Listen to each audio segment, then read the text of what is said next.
একটা কথা সেরকম মনে হলো, মানে সকালবেলা আমার এটা কখনো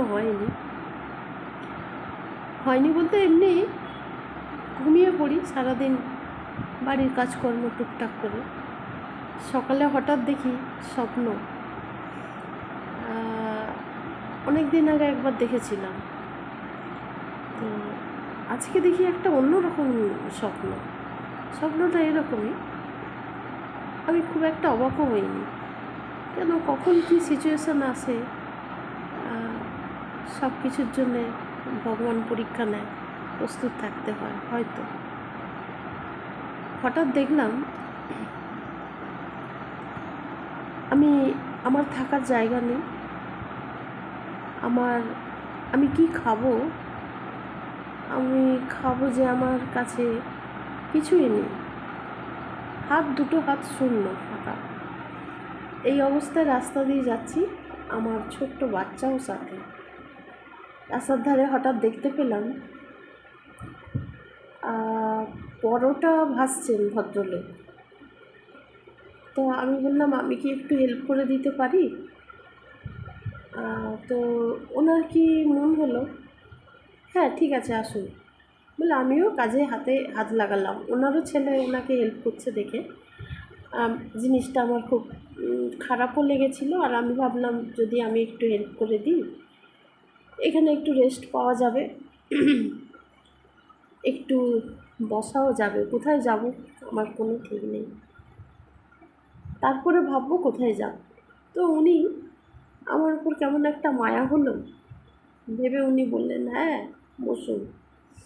কিন্তু ওই খাবারটা আমি খাই না, আমি তেলে ভাজা খাই না, বাড়িতে ভাত সবজি এগুলো খাই। ওই খাওয়াতে যেন খুব একটা অভ্যস্ত নেই। বাচ্চাটাকে কোথায় করব, পেছনে বসিয়ে দিয়ে আমি হাত লাগাতে লাগলাম, ঠিক আছে দিন। এবং আমার যেন কোনো কষ্ট হচ্ছে না, বরং আনন্দ লাগছে। হ্যাঁ, এই মানে কাজগুলো ওনার হাতে হাত বাটিয়ে দেওয়ার জন্য। তারপর যেটা হলো, ভদ্রলোক আর তার ছেলে আমাকে খুব ভালো ব্যবহার করলেন, যেন মনে হলো নিজের বাড়ির কেউ।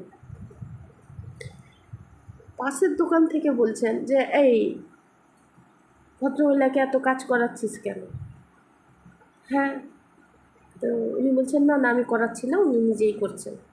আমি বলছি, হ্যাঁ আমি স্বেচ্ছাই তো করছি, আমি তো এর বিনিময়ে কিছু চাচ্ছিও না, আমার ভালো লেগেছে আমি করছি। কিছুক্ষণ থাকার পর তারপরে আবার গন্তব্য দেবো কোথায় আমি জানি না।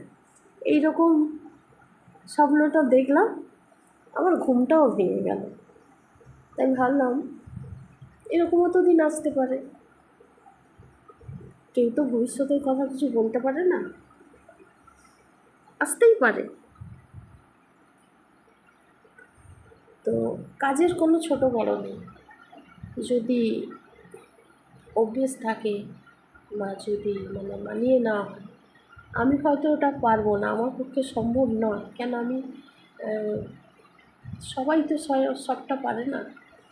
হয়তো রাস্তার ধারে দোকানে ভাজাভুজি এটা আমি পারবো না, হ্যাঁ হয়তো আমি হেল্প করে দেবো, থালাটা বাড়িয়ে দেবো, কিছু করবো,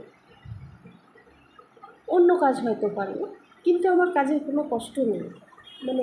আমার এইরকমই মনে হলো। জানি না কী লেখা আছে ভবিষ্যতে, যাই লেখা থাক সেটাকে মেনে নিতে হয়। যাকে আপনাদের সঙ্গে শেয়ার করে আমার খুব ভালো লাগলো। জানি না কী হয়, কালকের কথা কেউ বলতে পারে না। তা নিজেকে সবসময় ছোট করে রাখাই ভালো, নিজেকে সব কিছুর সঙ্গে মানিয়ে নেওয়া, গুছিয়ে নেওয়া, এগুলো অভ্যাস রাখাটাই ভালো।